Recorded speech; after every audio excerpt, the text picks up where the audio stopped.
Bank से सोना है, जाग जाओ। तुझी आई आजारी असते, तुला मूल होत नाही, तुला लाल कपड्यात लिंबू देतो असे सांगून महिलेची फसवणूक केल्याप्रकरणी तृतीयपंथीयाविरुद्ध फौजदार चावडी पोलीस ठाण्यात गुन्हा दाखल झाला आहे। हा प्रकार 29 जानेवारी रोजी सकाळी 11च्या सुमारास घडला। अक्रम राहणार सोलापूर असे तृतीयपंथीयाचे नाव आहे। तो विशाल जवेरी याच्या ओळखीचा असल्याने शुक्रवार पेठ भांडी गल्ली येथे फिर्यादी त्यास बोलत होती।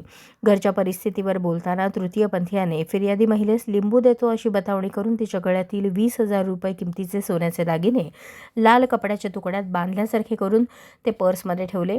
तू घरी गेल्यावर संध्याकाळी 7 वाजता उघड, मी पुन्हा येतो, तुझे चांगले झाले तर तुझ्याकडून मला साडी आणि दक्षिणा पाहिजे अशी बतावणी केली। तृतीयपंथीयाने सांगितल्याप्रमाणे फिर्यादी वैष्णवी राजेश नागूर वय 22 राहणार H2 ग्रुप विडी घरकुल सोलापूर ही महिला घरी गेली। सायंकाळी दागिने बांधलेला लाल कपडा उघडून पाहिला तर त्यात काहीच नव्हते।